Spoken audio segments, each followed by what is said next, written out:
One morning, the Fat Controller and his grandchildren came to see Toby. "Come on, Toby, we're all going to the seaside. We will ride in Henrietta." "Yes, sir," said Toby happily. They came to a small seaside station. Soon, the children were playing in the sand, building a splendid castle. The Fat Controller inspected it. "My word, that's a very fine castle. Have you seen a real one like it?" "Yes," replied the children. "It's here on the island." And they showed him a map. Pondered the Fat Controller. They met Toby at the harbour. "Come on, we're going exploring. It will be a great adventure."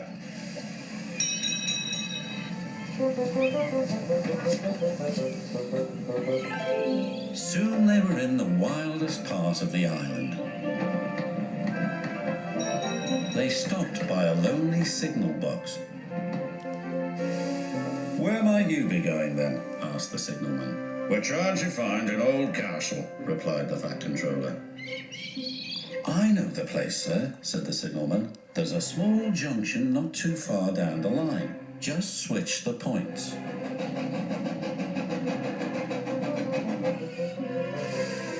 When the firemen switched the points, their adventure really began.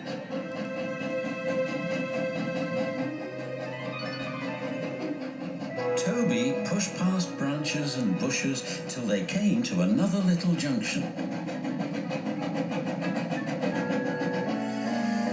There they saw two old signs. One read "To the castle" and the other "To the mine." "We'll go to castle first."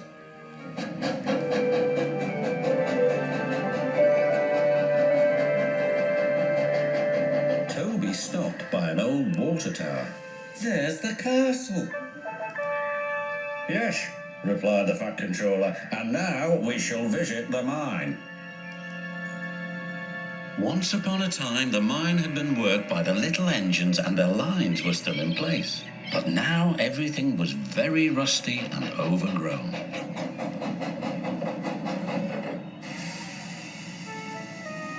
The Fat Controller was most impressed, but Toby was rather scared. He was glad when it was time to go home.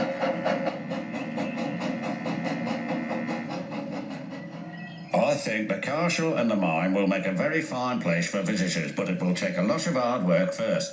"Yes, sir," said Toby nervously. The Fat Controller's plans were soon put into action, but Toby was still worried. "I'm sure this place is haunted," he said to himself. "It's our turn to stay here on guard tonight, Toby." "Oh, yes, why not?" stuttered Toby. "Beware of the ghost, Toby," Thomas said. "What ghost?" asked Toby. "The old warrior ghost. Every night he lights his fire, then goes hunting." "Toot toot, goodbye," Thomas replied. Night came. Toby looked anxiously around. Everything seemed rather spooky. Quite suddenly, he heard a strange wheezing sound. "It's the ghost!" he wailed. "What ghost?" his driver asked. "It's the old warrior. He's come to hunt me down." "Don't be so daft. We'll go and investigate." They returned quite soon.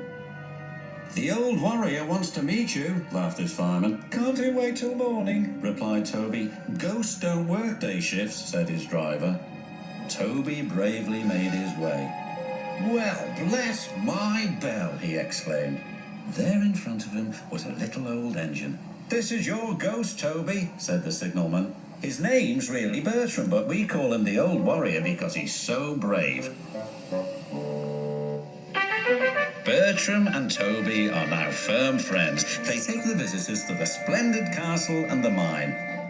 If there are any ghosts here, they certainly help to make the place very happy.